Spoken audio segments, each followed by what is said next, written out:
Descubre Guayaquil. Entre el río y el estero nace una ciudad encantadora, valiente, guerrera y próspera. Una tierra que te espera y abraza, tan cálida como su gente. Descubre Guayaquil, perla del Pacífico, ciudad cosmopolita, vibrante y alegre.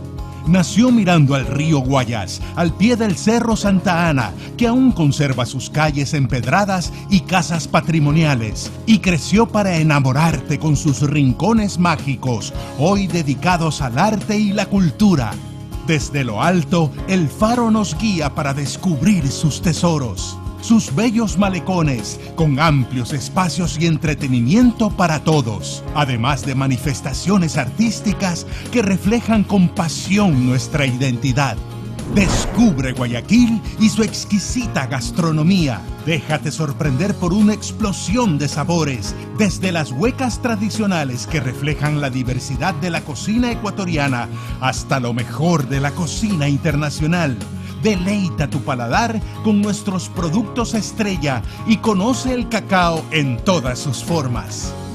Descubre Guayaquil, puerta de entrada al Ecuador y al lugar más paradisiaco del mundo, las Islas Galápagos. Descubre Guayaquil, símbolo de progreso, puerto principal que no detiene el ritmo de su paso, ciudad viva, moderna, inteligente, innovadora, con espacios abiertos para disfrutar, fácil de recorrer y amar. Admira su desarrollo como uno de los destinos más importantes de la región, líder en Sudamérica para congresos y eventos, con fiestas, ferias, desfiles, congresos, conciertos y eventos deportivos todo el año. Guayaquil te espera para vivir emocionantes experiencias, un lugar al que siempre querrás volver. Guayaquil es mi destino.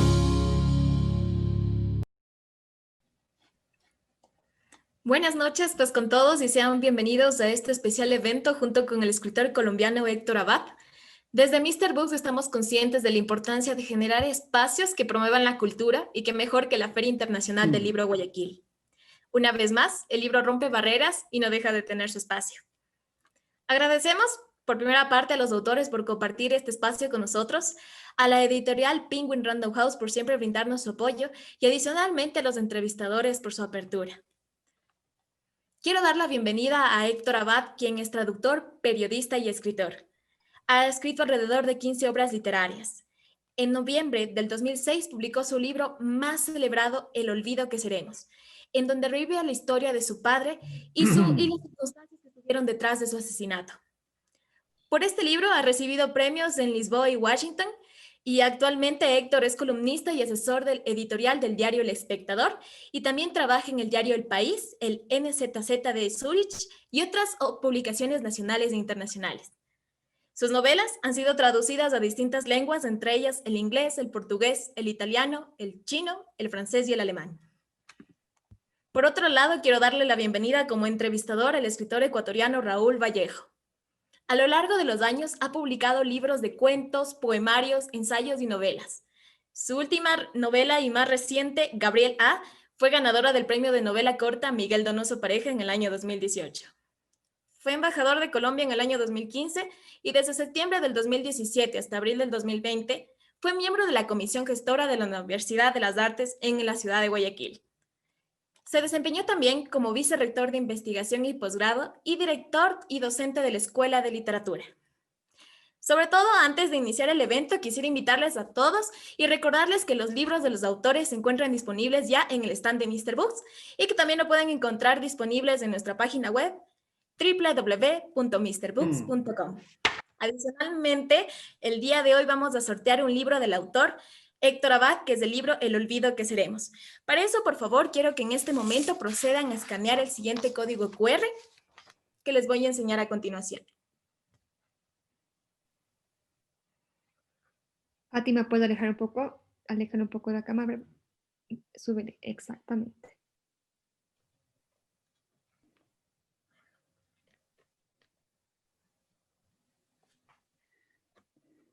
Les comento que a través de este acceso QR deben llenar el formulario con sus datos y estarán participando automáticamente en el sorteo del libro del escritor Héctor Abad.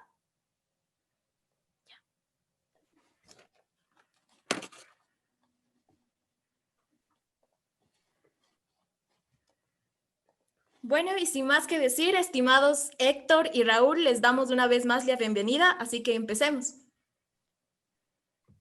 Muy buenas noches, Héctor. Hola, Bienvenido Raúl, a la Feria Internacional del Libro de Guayaquil y a este programa que lo tenemos gracias al auspicio de Mr. Books. Bueno, gracias por la invitación a la Feria del Libro de Guayaquil, así sea virtual, lástima que no pueda ser presencial. A Raúl por acompañarme, bueno, a Mr. Books por encargarse de este encuentro. Lamento mucho el retraso, yo estaba listo desde las 8:20, pero hubo problemas técnicos que, bueno, para mí son siempre incomprensibles, no sé qué pasó, pero aquí estamos. Bueno, Héctor, vamos, esta noche directamente quisiera hablar sobre básicamente 3 libros tuyos. El uno, El olvido que seremos, que ya es un libro clásico en tu bibliografía. El otro es sobre tu novela La Oculta y el otro es sobre Lo que fue presente, ¿no? Así que vamos a hacerlo un poco rápido. El olvido que seremos, bueno, sé que tú ya has hablado muchísimo sobre esto, debe ser un poco agotador volver otra vez sobre lo mismo. Ahora tenemos algo importante, algo nuevo, y es ese bellísimo documental de Daniela Abad y Miguel Salazar, que es Carta a una sombra. Es un documental que se puede ver en señal abierta, en YouTube, o sí, se lo puede buscar en YouTube y se lo vea a través de algunos canales. Yo quisiera para empezar que nuestro público pueda ver el tráiler de ese documental. Solamente el tráiler, y le voy a pedir a Fátima que por favor nos comparta la pantalla con el tráiler de Carta a una sombra. Claro, enseguida.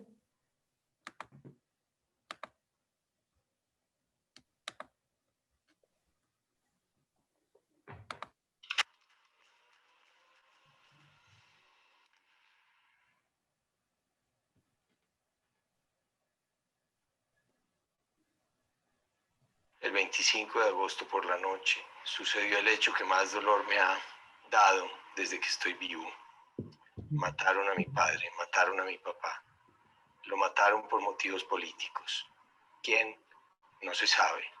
Y quizá no se sabrá nunca con exactitud. Cuando hablo, pienso mucho en Héctor.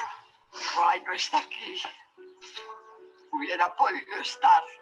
Se ha perdido tantas cosas. En la casa vivían 10 mujeres, un niño y un señor. El niño, yo, amaba al Señor, su Padre, sobre todas las cosas.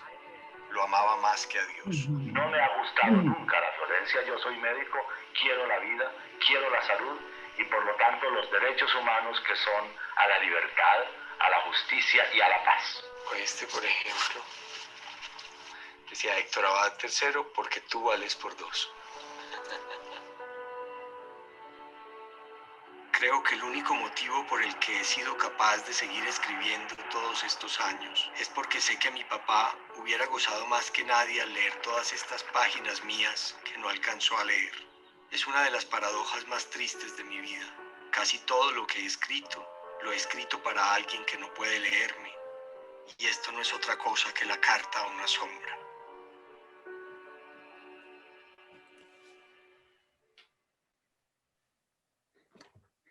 Bueno, Héctor, estamos ante varios productos. Ahora se habla de la literatura expandida, ¿no? He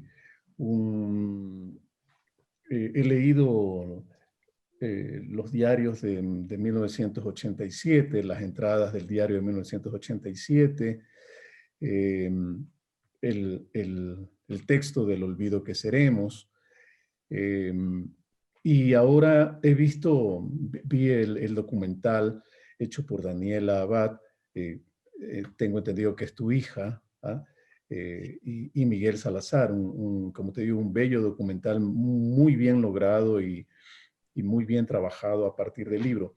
¿Cómo es esta experiencia de transformar un suceso vital fundamental en un libro y luego transformarlo en un documental, Héctor? Bueno, Raúl, pues es algo muy raro, es algo que me impuso la vida, que yo nunca hubiera querido ni vivir ni tenerlo que hacer, pero así ha sido. Hubo una experiencia real en el año 87, esa experiencia partió mi vida en dos. Mi padre era la persona que yo más había querido en mi infancia, en mi adolescencia, era una persona a la que yo admiraba muchísimo por su manera de ser en lo privado, en la familia, y por su manera de ser también en la vida pública. Su asesinato partió en dos mi vida, pero yo, cuando mataron a mi papá, a mi hija Daniela, la que hizo este documental que tú mencionas y que viste, que está también, se puede descargar con un código QR en la última página de la edición de Alfaguara, del libro, la más reciente. Dani tenía 1 año, entonces yo me fui de Colombia después de eso y pues traté en lo posible de darle a ella también una infancia y luego a mi hijo también, que nació 3 años después, una infancia y una juventud como no teñidas de tristeza, no teñidas de odio, de rabia, de resentimiento. Entonces, por mucho tiempo yo casi que traté de olvidar y de cancelar esa experiencia vieja, pero siempre presente en mí. Después volvimos a Colombia, todos, en el año 92. Empecé a publicar libros, publiqué novelas, a veces se me colaban cosas que tenían que ver con la vida de mi papá. Los editores me decían que eso no tenía mucho sentido lo que yo estaba haciendo, entonces siempre quedaban por fuera. En una novela, en Angosta, que es una novela del 2003, yo intenté digamos, con la herramienta de la ficción, a través de un doctor Burgos, intenté como recomponer la figura de mi papá, pero aunque ese personaje me gusta, me di cuenta de que no le hacía justicia. Y en el 2006, bueno, finalmente encontré como la voz, el tono, la lengua para escribir El olvido que seremos, que fue sorpresivamente, fue un libro que se leyó mucho, que todavía se lee bastante. Para mucha gente es mi único libro. Tú decías ahora que yo debo estar cansado de hablar de ese libro y bueno, es como irremediable. Hubo un tiempo en que estaba cansado, ya estoy resignado a que sea mi único libro y si ese es y será mi único libro, pues bueno, no importa. Y luego, pues, luego salió el documental de Dani, ya años más tarde, lo hizo con un amigo, con Miguel Salazar. Lo más sorprendente o impresionante para mí era que yo pues había escrito El olvido que seremos con mi memoria, con la memoria de mis hermanas, de mi mamá, de amigos y alumnos de mi papá, con la memoria de las dos personas a las que está dedicado ese libro, Carlos Gaviria, que fue muy cercano al Ecuador, y Alberto Aguirre, y bueno, ambos ya fallecieron. La vida va pasando y es muy rara. El documental de mi hija, bueno, me gusta mucho, ojalá lo puedan ver. Ella estudió cine en Barcelona y ahora también hay un paso más y es que este libro se convirtió en una película de ficción dirigida por Fernando Trueba, que todavía no se ha podido ver porque la terminaron justo antes de la pandemia y entonces no se ha podido estrenar en ninguna parte. Y bueno, toda la vida nuestra está cambiada.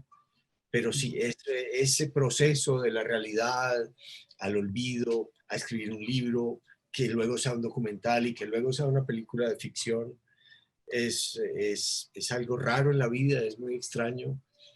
Es inicialmente muy triste y muy doloroso, pero después también es muy satisfactorio de que de una experiencia trágica y terrible se puedan sacar, como en el caso del documental de mi hija y la película de Fernando Trueba, se puedan sacar, no sé, pequeñas obras de arte, creo yo. Bueno, para quienes están presentes en esta charla, esta es la edición nueva, la que está circulando con Sí, Alfaguara, y justamente aquí incluye el código, aquí dice está incluido el código QR sí. para que puedan ver el documental. Es decir, si tienen esta edición, pues tendrán esta edición más el documental de Daniela Abad. Pero solamente para el público que no conoce la obra, pues es también, es un testimonio sobre la vida de tu padre y es un testimonio muy hermoso, muy lleno de amor, sobre un hombre, un médico salubrista, cuya lucha era porque se potabilice el agua y porque se pasteurice la leche, y eso lo lleva a que lo acusen de comunista o de marxista cuando no había leído a Marx y confundía Engels con Hegel, según él mismo lo anota con mucho humor y que tú reproduces en el libro, ¿no? Pero también es una historia de la violencia en Colombia. Y esa historia de la violencia que está presente también en la oculta, ¿cómo la ves ahora? Leo con desazón que después del proceso de paz hay más de 400 líderes asesinados en los últimos 4 años. 400, más de 400. Salió en la portada del Espectador con nombre y apellido. ¿Cómo ves tú ese proceso? Porque en la oculta, ya vamos a hablar enseguida sobre la oculta, pero hay toda esa violencia permanente. Es decir, el episodio de tu padre marca un año muy funesto, además, porque luego matan a su sucesor en la Comisión de Derechos Humanos. A él lo asesinan cuando va al velorio, va a buscar dónde está el velorio de un líder de maestros que ha sido asesinado en la mañana. Es decir, y tú tienes que salir a fines de ese año. Vas a Madrid primero, había salido también Carlos Gaviria, tiene que exiliarse, etc. ¿Cómo asumes tú ese proceso que está presente también en la oculta, ese proceso de la violencia? Pues Raúl, digamos que ya lo último, lo que tú estás mencionando, lo que está pasando en mi país ahora mismo, en estos días, hoy solamente en una especie de retén o falso retén del ejército, mataron a una señora, Juliana, con un tiro de fusil. Recientemente también en unas marchas de protesta contra un exceso de fuerza policial en Bogotá, contra un abogado que era taxista porque no podía trabajar como abogado y lo mataron en poder de la policía. Pues en esas marchas salieron y bueno, y hubo 13 muertos más. Yo después del proceso de paz y la desmovilización de las FARC, yo tuve un momento de mucho optimismo sobre mi país. Pensé que las heridas de la violencia, de nuestro ancestral enfermedad por la violencia, iban finalmente a empezarse a sanar, y en cambio los últimos meses y los últimos días me hunden a mí en un desconsuelo terrible.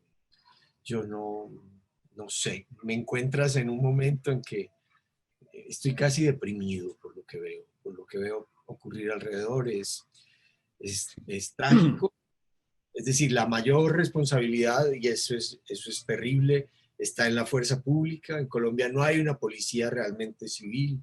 La policía es un cuerpo militar más y uno no puede tratar a los ciudadanos como si fueran invasores de un país extranjero, y a veces diera la impresión de que ellos están entrenados no para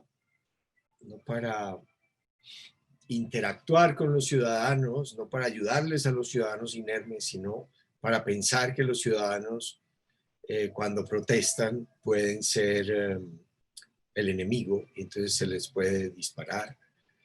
Sí, yo reconozco que hubo actos vandálicos, que quemaron estaciones de policía y quemaron buses, y eso, pues, naturalmente eso no forma parte de la protesta legal y pacífica, pero tampoco justifica el uso de la fuerza, tal como lo ha hecho la policía y el ejército en Colombia, y lo que me produce es un gran dolor, una gran desesperanza y unas ganas de no sé, de no hacer nada, o de callarme, o de, no sé, yo no tengo el valor de mi papá como para unirme a la lucha. Yo nunca he sido un activista político, yo no soy ni siquiera un escritor muy ideológico. Yo tuve que meterme en ese mundo porque mataron a mi papá, pero él nos educó a nosotros con la esperanza de que el mundo podía ser mejor, de que la medicina iba a salvar cada vez más vidas, de que su tesis de la epidemiología de la violencia iba a ayudar a que la violencia bajara en Colombia. Y yo crecí con esa esperanza y con esa confianza en lo que él nos decía. Y quise educar a mis hijos con esa misma confianza. Pero es como si este país tuviera una masa, un bate en las manos, y cada vez que uno tiene algo de confianza, le pega con ese bate. Sí, lo que acabas de decir está presente en La Oculta, ¿no? Donde hay 3 monólogos enhebrados de 3 hermanos, Antonio, Eva y Pilar, ¿no? Sí. Esto para nuestro público. Antonio, que está construyendo la memoria de la fundación de Jericó, que es el pueblo natal de tu papá. También Eva, que está pensando en lo nuevo, en la modernidad, como que quiere cantar adiós al pasado, como en La Traviata, aunque en otro contexto. Y Pilar, la otra hermana, que le ha hecho una promesa al padre antes de morir de conservar hasta el último momento La Oculta, y es como el último lugar de resistencia. Pero ahí está la violencia, hay paramilitares en alianzas con el ejército, la guerrilla cruel, tan sanguinaria o extorsionadora como los propios paramilitares que secuestran a Lucas, el hijo mayor de Pilar, y los finqueros aliados de las AUC. Bueno, aquí en La Oculta me encantó esa manera de reconstruir la historia fundacional del pueblo y de la tierra. Pero hay un momento en el que la pareja, este artista John, este artista norteamericano que es pareja de Antonio, le dice, bueno, allá son finqueros sin vocación agrícola. Les gusta tener una finca al lado cuando se trata ya de ver si venden o no venden la finca. ¿Puedes hablarle al público acerca de esta hermosa novela construida a base de 3 monólogos de 3 hermanos sobre esta Sí, yo no sé si en el Ecuador existe eso que en Colombia existe, no en todas partes. Especialmente es algo de Antioquia, de la cultura antioqueña, algo del sur de Colombia, que fue más colonizado por los antioqueños. Y es como un apego a la tierra de donde vienen los padres y los abuelos, y que todo el mundo, no solamente los ricos sobre todo, que pueden comprar pues tierras grandes, pero también la clase media y algunos campesinos, aunque hayan emigrado a la ciudad, tratan de mantener, así sea una pequeña parcela en ese pueblo de los viejos, de los abuelos, de los bisabuelos. Nosotros tenemos eso muy marcado, un gran apego a la tierra. No muchas veces ni siquiera para que sea productiva, sino simplemente como tener un sitio.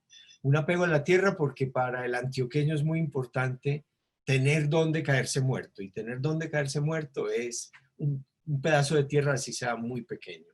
Entonces esta novela habla de ese apego, tal vez loco, desmesurado. John, que es de otra cultura, es un negro gringo, artista muy moderno, a eso le parece una cosa ridícula y loca y una demencia de los antioqueños. Y bueno, y me parece que había que darle voz a eso porque muchas veces sí es una ridiculez. Más ahora, por ejemplo, yo ahora también estoy triste porque esa región de la Oculta, que nosotros llamamos aquí el suroeste de Antioquia, es muy bonita. Son unos paisajes, bueno, que en Ecuador sí se ven, pero es que en Colombia y en Ecuador se ven unos paisajes de montaña tropical que nosotros no nos damos cuenta de lo únicos que son. Existen aquí, existen en el Ecuador, existen algo en Venezuela, cerca de Mérida, y pare de contar. Los Andes hacia el sur, los Andes peruanos, los Andes chilenos serán muy bonitos, pero son casi desiertos. Lo que existe en el Ecuador y en Colombia y algo en Venezuela es muy distinto. Y ahora están a punto de aprobar en esa misma región de la Oculta un gran distrito minero. Con lo cual esto se va a convertir en el infierno.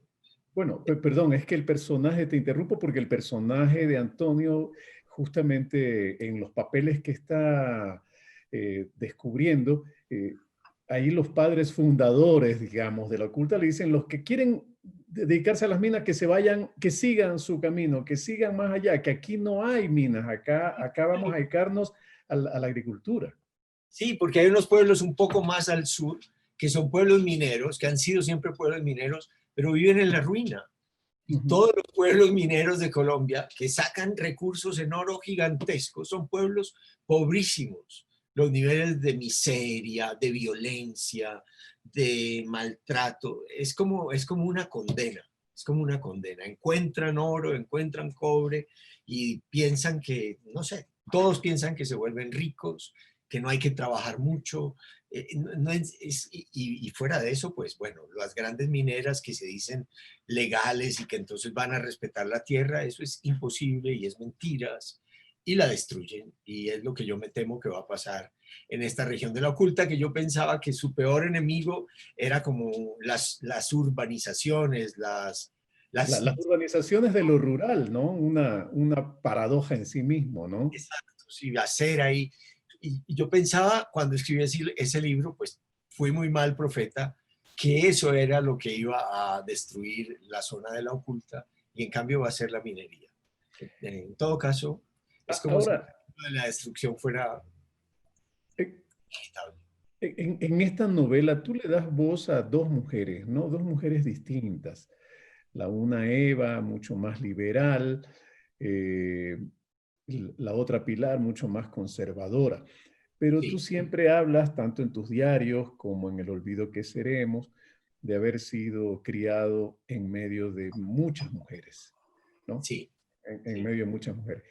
¿Cómo se te da esta construcción de la voz femenina, en este caso en La Oculta, la voz de Eva y la voz de Pilar? Esa voz de Eva, hay uno de los monólogos muy interesante que tiene que ver con la portada del libro. También aquí está el libro de La Oculta, que también lo pueden conseguir en Mr. Books. Ya me van a tener que aumentar la paga los de Mr. Books por la propaganda que les estoy haciendo, la publicidad. La compartimos aquí con Héctor. Pero ahí esta portada tiene que ver con ese escape de Eva, ¿no? ¿Cómo construir esa parte del relato? Es como un relato de aventura y está muy bien escrito, muy bien construido desde la conciencia del personaje. ¿Cómo lo logras? Bueno, digamos que ese escape, por un lado, viene de que a mí me gusta mucho nadar. Yo nado, yo si puedo nado todos los días. Apareces nadando en el documental de tu hija. Ah, bueno, es verdad, ahí aparezco nadando en el lago de la Oculta, precisamente. En el lago de la Oculta. Porque cuando sale el documental de mi hija, que es sobre el olvido que seremos, yo estaba escribiendo la Oculta, entonces estaba muy obsesionado con esa región y por eso ahí aparezco a caballo y y porque es la región de la Oculta, y donde estoy nadando es en el lago de la Oculta. Entonces, por un lado es mi propia experiencia, pero por otro lado, Raúl, yo creo que yo soy escritor gracias a mis hermanas. Ninguna de mis hermanas es escritora, pero mi hermana mayor, que en este momento tiene COVID, espero que salga adelante pronto. Ayer se lo diagnosticaron. Mi hermana mayor es una narradora oral extraordinaria y mi hermana la segunda también. Bueno, todas mis hermanas hablan muy bien y hablan muy bien desde que eran pequeñas. Yo tenía 4 hermanas adelante y una menor y todas hablaban mejor que yo y todas hablan mucho mejor que yo y cuentan mucho mejor que yo. Y yo era el idiota de la casa, el bobo de la casa y yo no lograba hablar. Yo me di cuenta de que yo tenía que comunicarme escribiendo. Y cuando yo escribo, Raúl y los que nos estén viendo, en realidad yo tengo que sentir la voz de mis hermanas. Para escribir, yo no hubiera podido terminar El olvido que seremos si mis hermanas no me hubieran dicho, ya me dicen negro. No, negro, eso no fue así, se te olvidó, lo estás contando mal. Negro, fue de esta otra manera. Otras me dicen gordo. No, gordo, eso no fue así.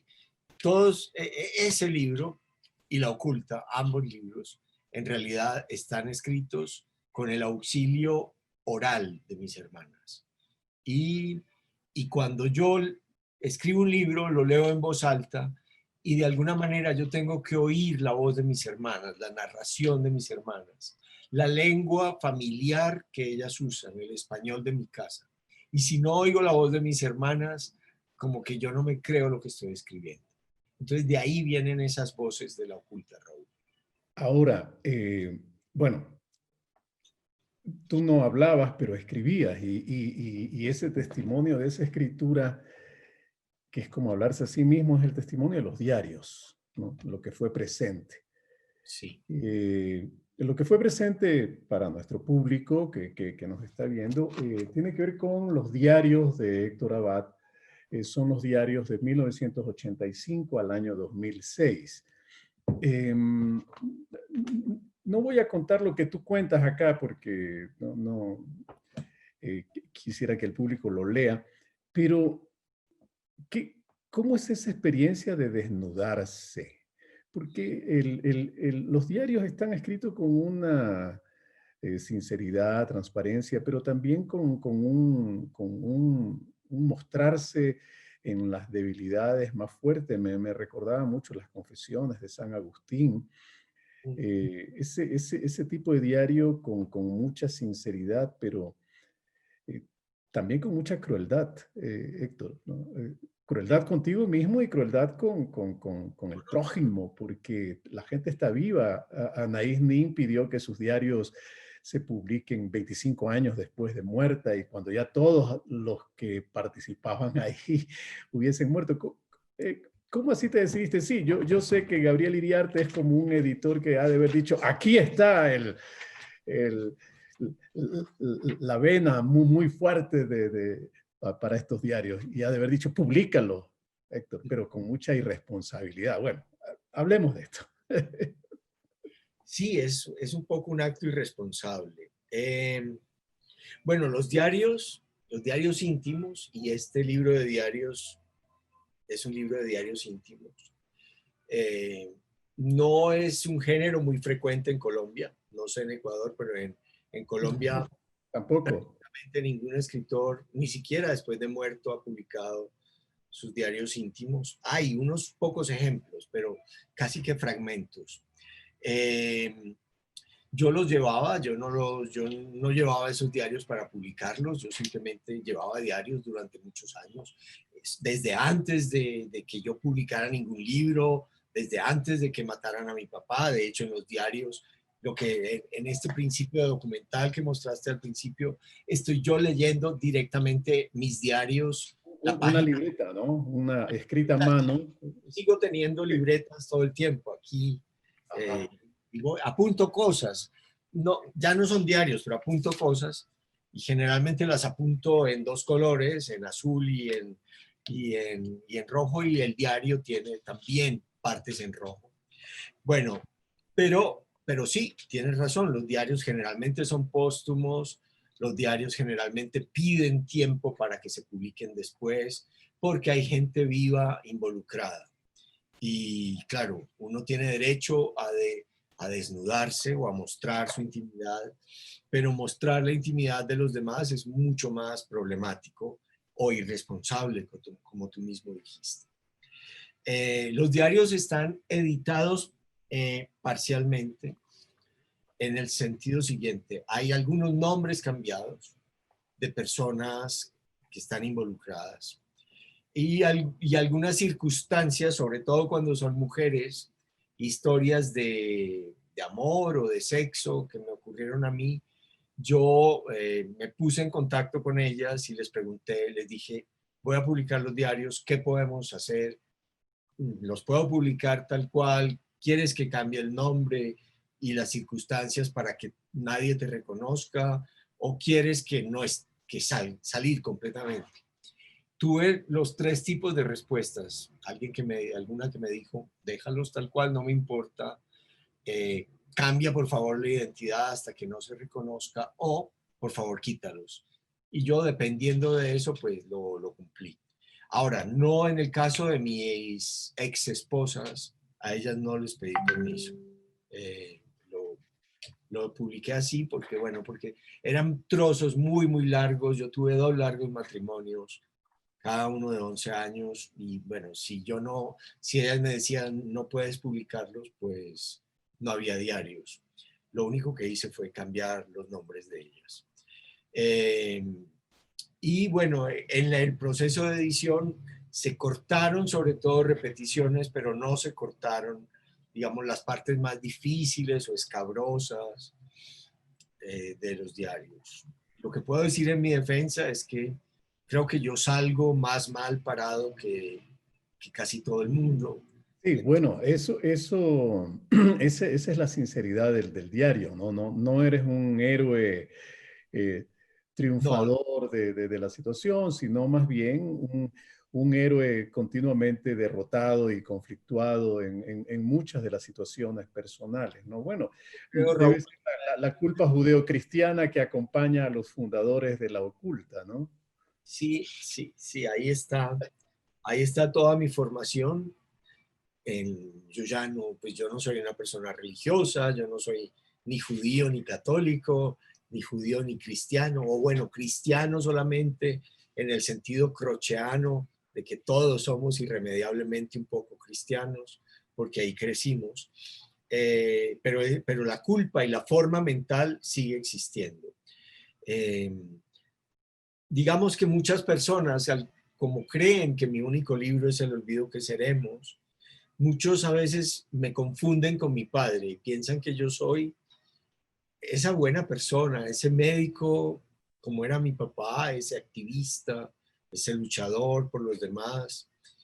Y para mí me parecía importante también, como me parecía preferible que se supiera que yo no soy como él, que él me educó en la libertad, que soy otra persona, distinta a él en muchos aspectos, en casi todos, si no en todos, mucho peor que él. Él era mucho mejor que yo, pero bueno, digamos que creo que él me condenó a ser escritor, porque desde antes de yo saber escribir, él ya decía que yo era escritor. Y bueno, lo cumplí con la voz de mis hermanas y ahí estoy.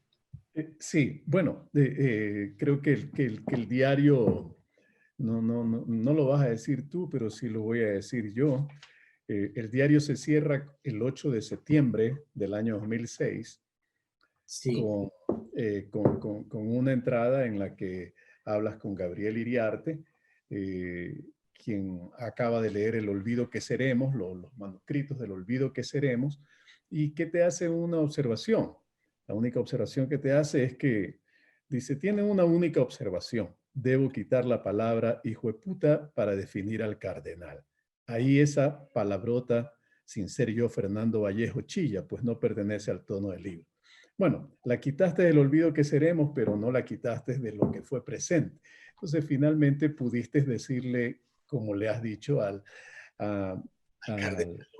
cardenal, que no quería, esto para la información del público, que no quería que se hagan las honras fúnebres de Héctor Abad Gómez, simplemente porque porque era un ateo, un liberal descreído, y entonces no quería que se le hagan honras fúnebres, a pesar de que lo habían asesinado la tarde anterior. Entonces, y a pesar de eso, pues ese familiar sacerdote desobedece esa orden y igual hace las honras fúnebres, que son más, no tanto para el muerto cuanto para los vivos que encuentran un consuelo en esa forma de llevar el duelo.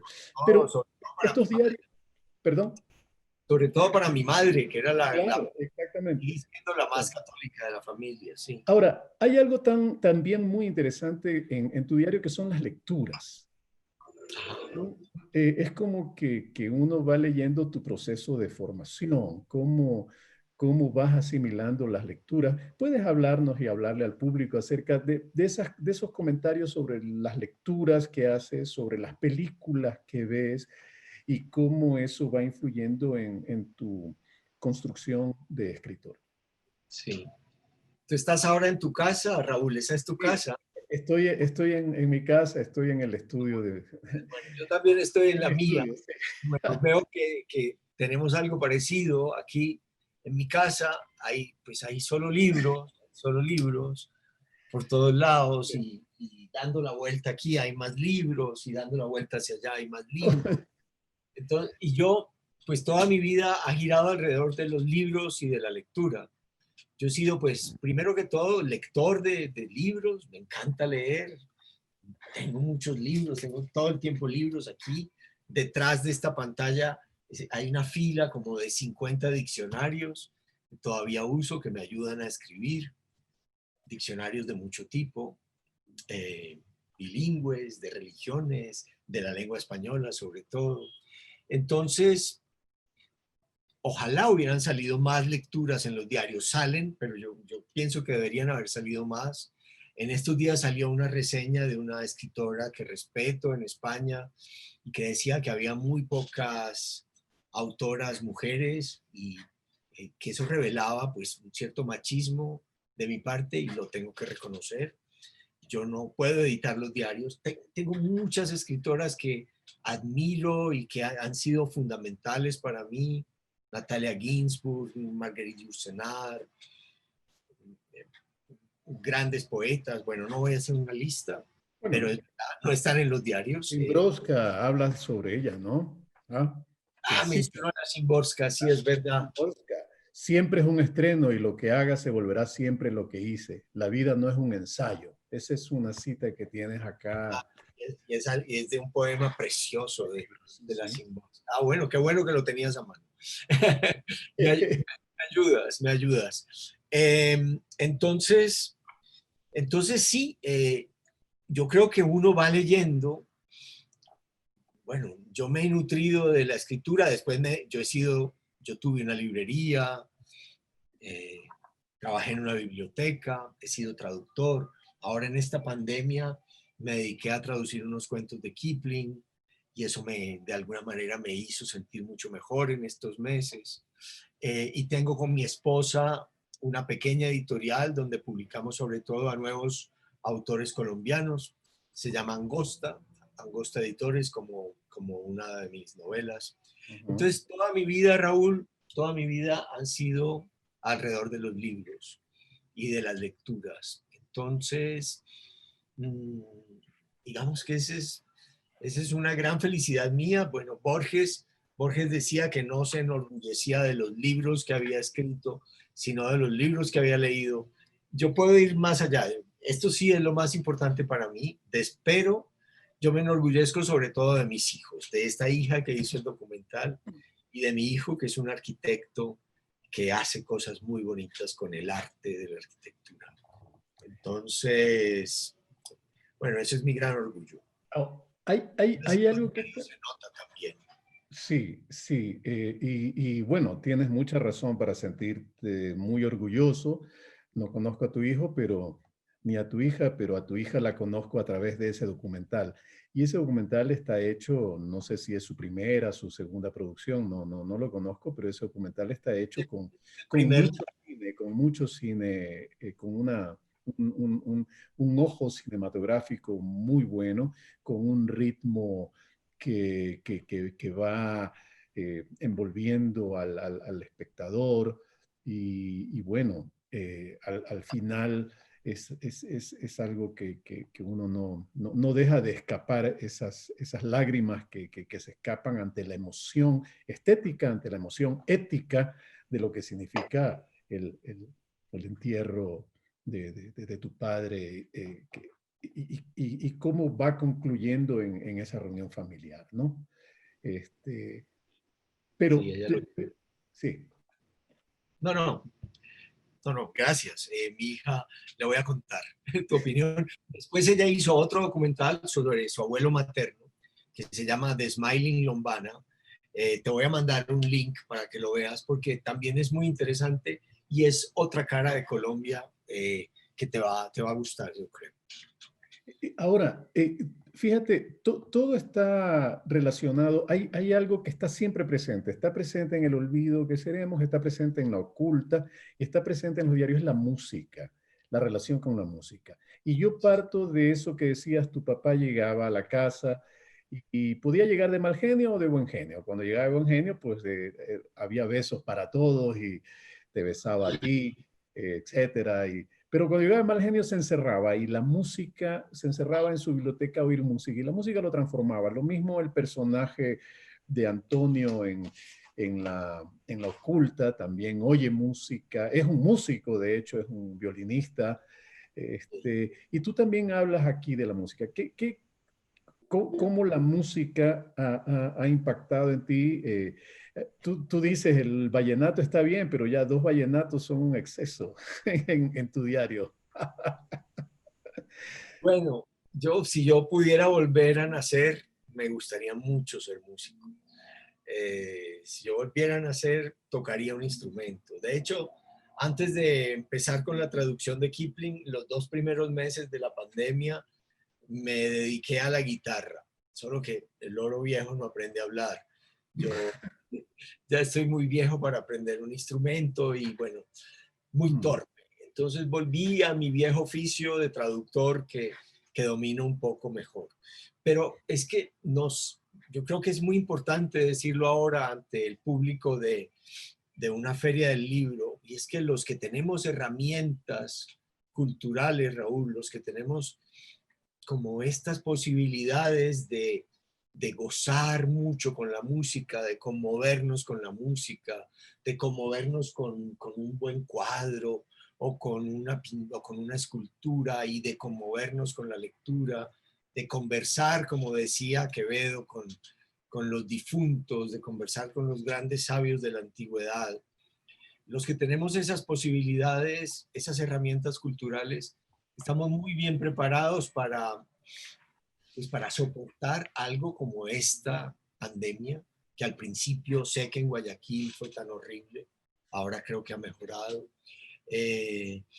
para soportar incluso el horror de las calles de Colombia o de los campos, porque al menos si yo no tengo la vocación de activista político ni de político, entonces como mi capacidad de transformar la realidad la considero muy limitada,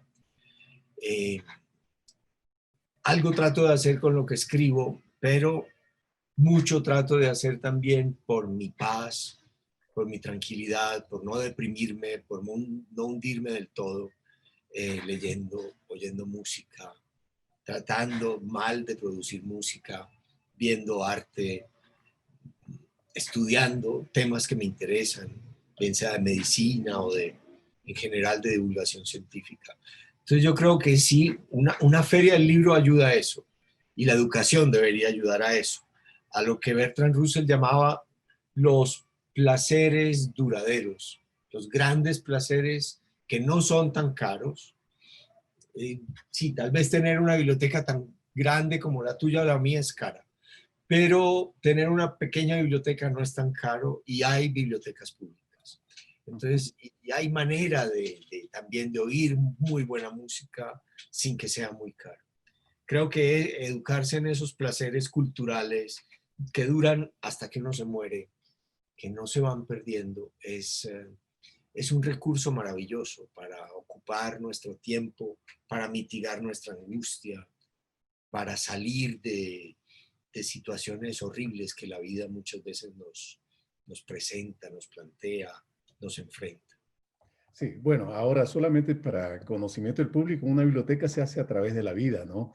Sí. Yo empecé a hacer mi biblioteca desde que tenía 12 años y ahorraba mi mesada para comprarme un libro.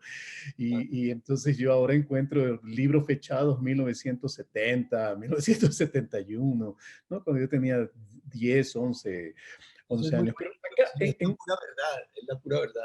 Yo tengo 61 años y además también tuve la suerte de que un tío abuelo mío tuviera biblioteca y heredé sus libros, que mi padre tuviera libros. Entonces también, si uno empieza como Raúl desde los 12, ya el hijo va a tener, cuando uno se muera, una buena biblioteca.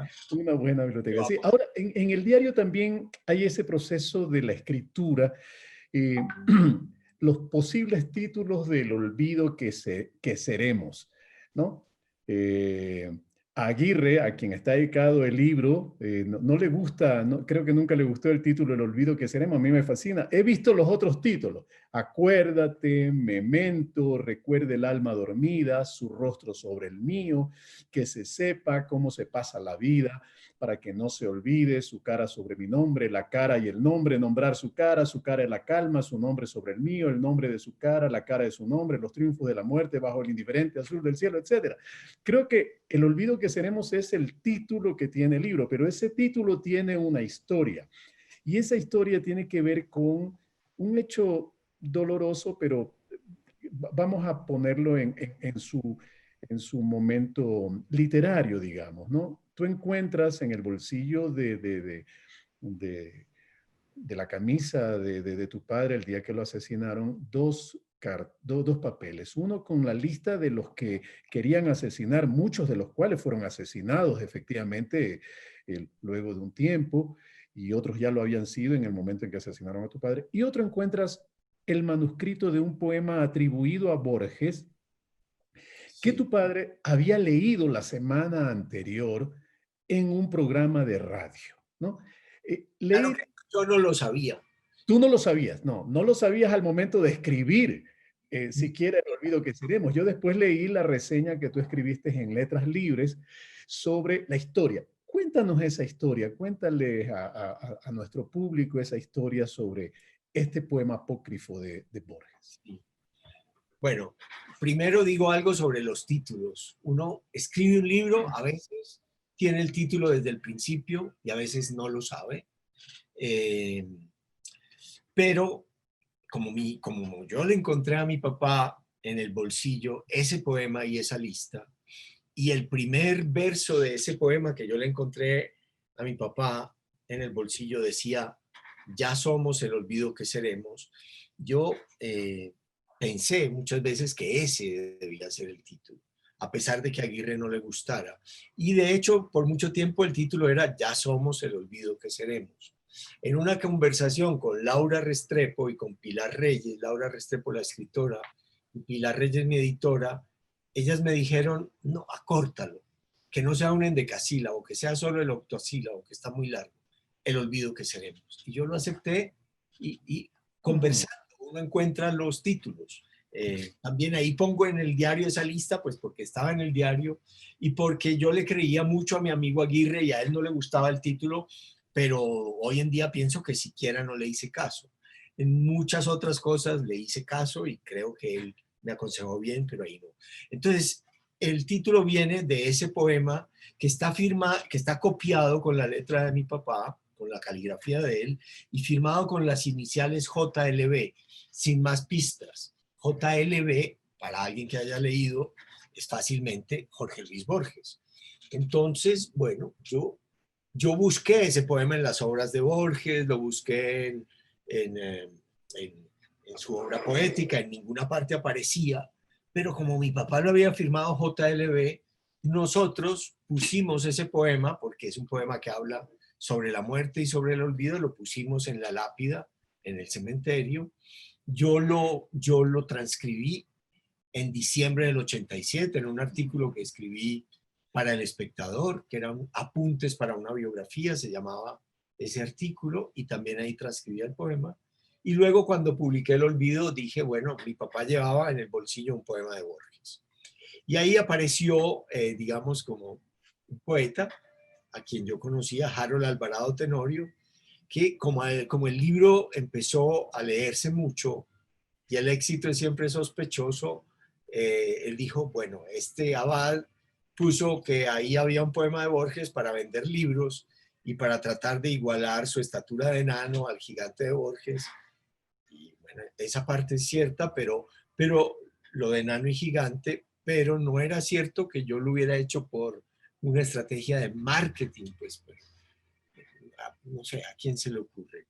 Entonces yo le pregunté a él, bueno, no, y él dijo, además, ese poema obviamente no es de Borges porque yo mismo lo escribí, dijo Harold Alvarado Tenorio. Yo tenía el mail de él, le escribí, le dije, Harold, leí lo que escribiste, dices que este poema es tuyo, yo siempre he tratado de encontrar de dónde sacó mi papá ese poema para copiarlo y metérselo en el bolsillo, dime dónde lo publicaste, porque así me voy a enterar de cómo llegó a él.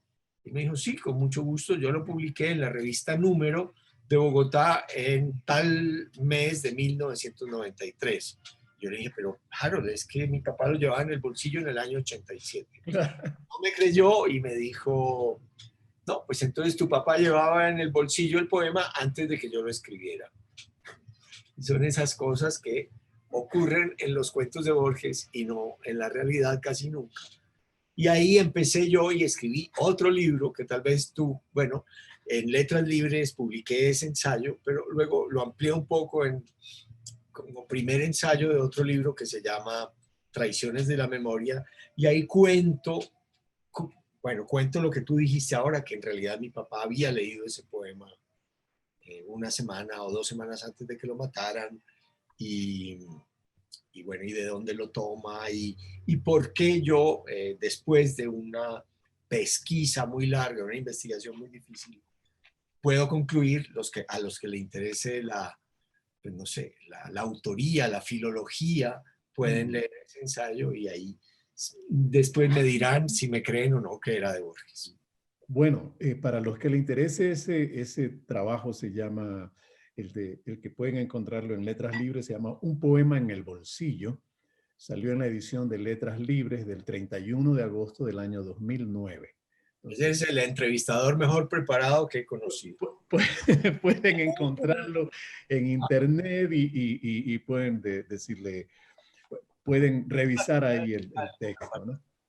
Bueno, perdón la interrupción, estimados Héctor y Raúl, agradezco una vez más su intervención, ha sido un momento increíble para compartir.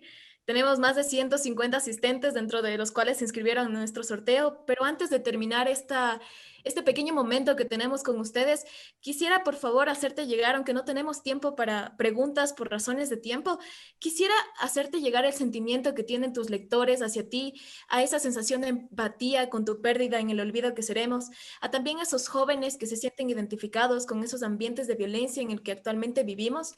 Y por esa parte quisiera darte paso antes de anunciar a nuestro ganador, a un mensaje que tengas para nuestros lectores, para las personas que están atrás de tus libros, sobre estas dos temáticas que se ven muy representadas en tus obras literarias. Bueno, agradeciéndote y agradeciéndole a Raúl su compañía y sus preguntas y sus lecturas y su buena preparación de esta entrevista. Muchas gracias. Jóvenes, ¿qué les puedo decir yo? Les puedo decir que de algún modo mi papá me preparó a mí para la muerte. Él sabía que la vida era muy dura y me llevó a una morgue, a lo que aquí se llama un anfiteatro, para que yo finalmente conociera los muertos por la violencia. pero creo que sobre todo me preparó para la vida, indicándome algo que decía antes Raúl, y es que él se transformaba para bien oyendo música y leyendo, que él se convertía en la persona luminosa que era, leyendo y oyendo música, que eso le curaba el mal genio, pero también cosas más hondas, la insatisfacción, la angustia, la depresión, la tristeza, la rabia. Puede que no sea así para todo el mundo, pero para mí la lectura y la música han sido unas herramientas de comprensión también, de comprensión de lo que pasa, de comprensión, no comprender para justificarla, ni mucho menos la violencia, la desigualdad, los horrores que pueden ocurrir en nuestros países y sobre todo en el mío. A veces para comprenderlas, para ahondarlos, para tratar de transformarlos, pero también a veces para no caer totalmente en la desesperanza y en la angustia, para, no sé, para leer, así sea a Heródoto o a Sófocles o a algún autor antiguo que hable de otras violencias y que nos dé algunas pistas sobre la violencia actual, o por lo menos nos saque del pensamiento permanente en el horror que vivimos. Estas herramientas, yo no lo llamaría nunca evasión, no es una evasión, es una manera de profundizar más en los problemas y una manera de que los problemas no te sepulten completamente. Te alejas un poco, pero los comprendes mejor. Entonces, yo no creo que esta receta sirva para todo el mundo, pero si alguien se siente inclinado hacia los placeres profundos del arte y duraderos, del arte, de la lectura, de la inteligencia, de la conversación, yo les recomendaría mucho ahondar en la música y en la lectura como medios de comprender la realidad, de alejarse de la realidad y como medio también de tratar de transformar a las personas que pueden transformar esa realidad. Ok, creo que una forma también de salir de esa realidad, no de escapar directamente de ella, creo que son los libros. Creo que por eso existen autores tan excepcionales como ustedes. Quiero extender un gracias por parte de todos quienes conformamos Mr. Books. Siempre les tendremos las puertas abiertas a ti, Héctor, a ti, Raúl, como autores de nuestra librería. Y bueno, vamos en este momento a la parte más emocionante, por así decirlo. Vamos a anunciar al ganador del libro. Redoble de tambores, por favor. El ganador del libro es Jorge Pozo. Estaremos comunicándonos contigo para, en este caso, hacer la entrega, ya que eres el ganador del libro El olvido que seremos de Héctor Abad. Fátima, ¿cómo escogieron al ganador? Se inscribieron todas las personas a través del código QR al inicio del evento y se procedió a realizar un sorteo. Jorge Pozo, de entre 150 participantes, es el ganador de tu libro, que espero que lo disfrute muchísimo, que tenga acceso al documental de tu hija y espero que nos vaya muy bien. De hecho, ha sido un evento excepcional el día de hoy. Me alegró mucho compartir con ustedes el día de hoy y pues eso sería todo. Bueno, muchísimas gracias a Héctor también por la posibilidad de conversar, de disfrutar de su obra y hacerle acuerdo, porque las bibliotecas también se forman de esta manera. Hacerle acuerdo de este encuentro que tuvimos en Cartagena. ¿Te acuerdas? Yo creo que yo también tengo libros de Raúl. Lo que pasa es que esto es, bueno, me imagino que ya tienen que cerrar, pero si lo encuentro rápido. Esto, bueno, mientras busca, tenemos aquí... Aquí yo también tengo a mi Raúl Vallejo. Ah, muy bien. Si este está dedicado, no, este no está dedicado. Este se ve que lo compré. No, y lo que fue presente también tiene es parte, tú lo dices aquí en la introducción, es un verso de Quevedo, ¿no? ¿Ah? Sí, y también ¿sí? Parte de lectura.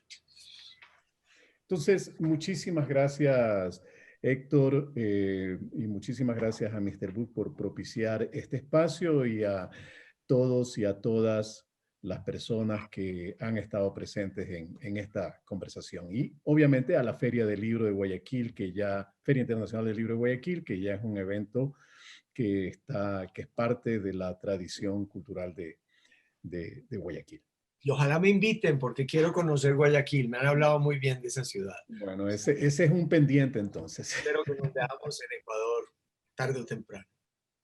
Todavía las puertas de Mr. Books están abiertas. Muchas gracias a todos por su apertura el día de hoy. Les esperamos. Les anunciamos que tenemos como Mr. Books evento mañana con Diego Gómez y Claudia Ramírez y están cordialmente todos invitados. Que tengan una buena noche. Ha sido un gusto. Chao, gracias. Adiós. Chao, gracias. Chao, Héctor. Y que se mejore tu hermana. Ay, sí. No debí haberlo dicho en público, pero bueno, ya lo dije. No, está bien. Hasta luego.